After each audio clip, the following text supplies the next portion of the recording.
So it has been a really long time since I've been on here, and I know I say I want to be consistent, but other things in my life have kept me very consistent in other ways. I can't even begin to explain how things have transformed and really gone above and beyond what I would really expect things to go. And as I sit here with my dogs who decide to be really obnoxious next to me, I really envision how, life has taken a turn for such a crazy, chaotic way, but for the better. I was laid off last year. I'm sure you know if you listen to my podcast or my YouTube, but it was also a blessing. I've been given this incredible opportunity to rewrite my story in a way that most people wouldn't take this time to do. It was never the right time before to do what I've wanted to do until now because I was never ready for it. And I think we get to this point in our life where we think, is it the time to make this risk or to take this plunge or go for it? Well, this opportunity was perfectly placed in front of me in a bow, and I overanalyzed it for a moment. I overanalyzed it for a little bit, and I hummed and hawed. I really questioned. I had anxiety. I said, what if this doesn't work out? And what if I am making the wrong choice? And honestly, it wasn't really that big of a decision, but past experiences in people's lives can really shape how they make decisions in the future. Past traumas, past failed ventures, businesses, relationships, and that baggage gets carried with us forward every time we go into a new opportunity. If we don't really resurface ourselves and really realize that that thing is meant to stay in the past, we really bring it forward with us. So when I was thinking about it, I said to myself, but what if it does work? I had all these people really praising me and saying that I have this chance to go for it and I should have gone for it before. But deep inside, I really overanalyzed, but I went for it. I am enrolled to be a holistic life coach and a nervous system somatic practitioner. And honestly, it couldn't be more perfectly fit for me. Taking a look back, a few years ago, I went back to school for social work. I wanted to be a therapist. I was so passionate and driven to be the person that helps others cope through trauma and really dive in deep to find the root cause of their issues. So when I searched for 6 months to find an internship, I was really confused why I couldn't find an internship. I really questioned why I took this plunge to go for social work. I really was, concerned as to whether or not it was the right move for me. And I really struggled. I wasn't sure. And so I ended up ceasing going to school because I couldn't find that internship. Fast forward a few years later, and at that point I already researched other ways I could help people with their trauma and help cope them through problems and issues in their lives. And I saw a life coach. I thought, for years I had thought about the life coach, but I thought, that was not me. It's not accredited. It's not credible. It's not as good as a therapist. But what if that was always the plan God had for me? What if that was the thing that he wanted me to go for?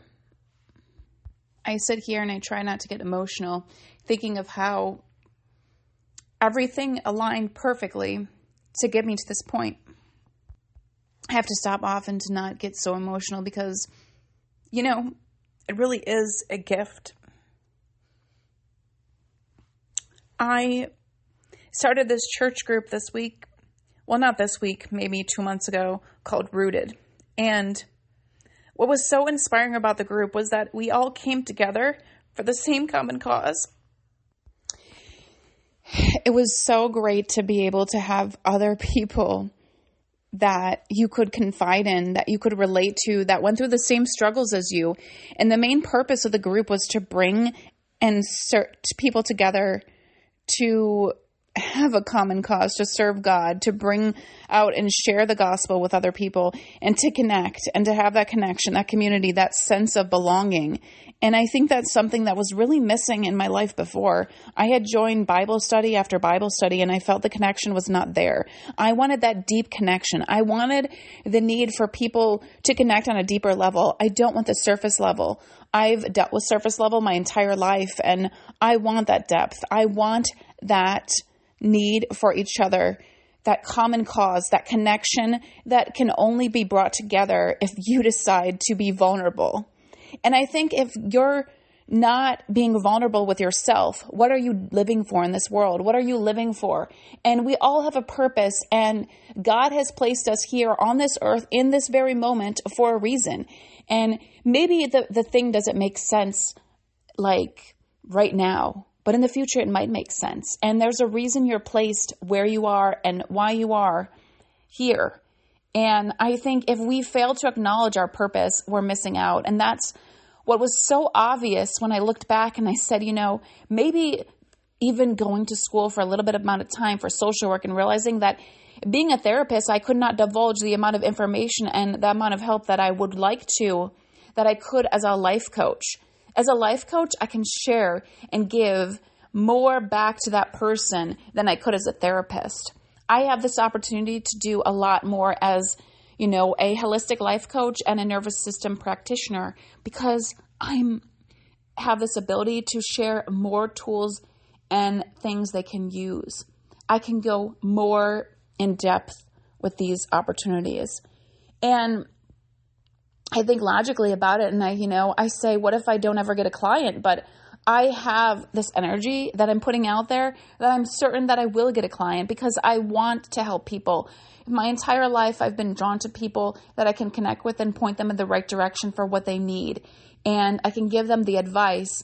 And I don't know. I don't think it's a mistake. I think it's just the way that the universe works and the way that God has made me and the way that you are intentionally made for something and to help others as a community. And, I sit here and I get emotional, but I also think that it is so good to be able to experience the emotion that you feel when you're doing the right thing and you're figuring it out after, trying for so long. I've tried so many corporate jobs and, nothing against them, but at some point you get so drained if you're not in the right field, you're not feeling the right energy, you're not doing what your passion is. And if you're not serving what your passion is, you're really going to get drained. It's not a joke. It's going to happen. It's eventual. And sometimes these people get caught in this really monotonous cycle of wondering why they feel the way they feel. But they really haven't discovered themselves. They haven't sat in silence. They haven't really listened to what God has told them. And I feel blessed to know that I was created differently to know and feel on such a different level. And sometimes you have to really access this place in your mind by letting go of things, letting go of what doesn't serve you, letting go of the things that are taking up space in your mind. And again, this is why, I became a yoga instructor because I think yoga has really showed me that trauma is stored in your body, and it's got me to feel at a deeper level and express my emotions. And sometimes you just need to sit alone, be alone, and really embrace being alone with your thoughts and letting God speak to you. And, I think that it's very important to be able to express yourself, to be able to really embrace who you are. And when you're living for somebody else or you're living for what you aren't meant to be, you get caught up in this cycle, and it's really, it's kind of like, I don't know, you're on this gerbil wheel and you're trying to jump off, but you can't jump off. It's paralysis. And when you work on yourself and you really find who you are inside, it becomes a different version. And meaning you've connected with your inner self and you're able to go on, you're able to move past it. And I think, another thing I've learned from this church group that I've joined, which all things must come to an end, so it doesn't last forever. But there's really great ideas and things that I can carry on with me throughout it. We are all guilty of, going through life and not being our true self, meaning, experiencing things that have a stronghold on you. And in order to free yourself from it, sometimes you have to pray. You have to give it to God. And I really like last week's session where we learned about how to, surrender what you're holding on to let go, to really feel free and blessed by the Holy Spirit. This sounds crazy maybe if you're not a Christian, but maybe consider this a sign to look into it, because the only thing holding you back from being you is really truly accepting and bringing darkness to light. And, for example, one thing that I really struggled with was, I want to say is, it's called rejection, but it's basically seeking acceptance and feeling unworthy. And I guess, it can relate to this, because I would say that I didn't think I was good enough to do this. I didn't think that this was something, even though I was passionate about it, that this was something I could make work, because I kept thinking of all the failed things I did in the past, real estate. And I don't really consider real estate a failure. I just decided to leave it because it wasn't meant for me. But I've done other sales jobs and stuff, and not that this would be sales, but I'd have to find clients, of course. However, I felt like was I trying to appease somebody else? Because I question, what would everybody else think if I went this route? Would they think it's crazy because I'm not doing the regular traditional job? And, at the end of the day, it's your life. So, and I preach about it. So why was I being critical of myself? And I think, what I thought was really cool was there's a different Bible verse for each insecurity that you're experiencing. And when you go through and you read it and you really pray about it and you're really intentional, if you're struggling with a particular thing, it really helps you reset your mind and get you through it. And it really helps God listen to you. And I think that's the thing that can help guide you if you're stuck and you're stuck in a rut and you're not sure and you're questioning, where are you going? You need to give it to God. No, it sounds crazy, but at the end of the day, God gave his only son, Jesus, for our salvation here on this earth. And that's why we have free will to decide what we want to do, decide how we want to act. And we are often tempted. Let me tell you, the devil deceives himself so many different ways. And if you're not, you have to be continuously practicing or continuously self-aware of these distractions in your life, because at the end of the day, you can succumb to these distractions, meaning you tell yourself something, it's cycling in your mind, and you're believing what you're telling your mind, which has such a stronghold on you. So sometimes you need to redirect your mind.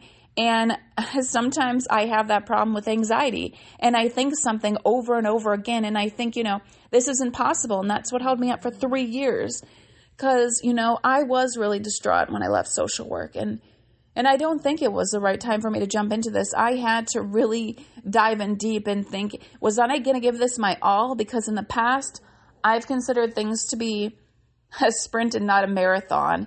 And if you want to own your own business, you want to do your own thing, you have to show yourself grace. You have to be passionate about it, but you also have to realize that things do not happen overnight. And I think that's a problem, and something I've been working on for a while is being patient with myself and accepting that it's in God's timing sometimes. But at the end of the day, if it's the right thing and I know I'm doing the right thing and doing it the right way, my intention will turn into success. And, everybody, they say, has a different definition of success. But for me, success is serving God and also being self-aware and knowing that your intentions are in the right place. Meaning, if I'm doing this, am I helping people the right way? Am I pointing them in the right direction? Am I able to serve them the right way? Because honestly, that's what matters. Your intention, how you intentionally do things. They say this with exercise also. If you're not intentional about how you do your exercises, are you going to get the results you want? No. And you have to be patient with it as well.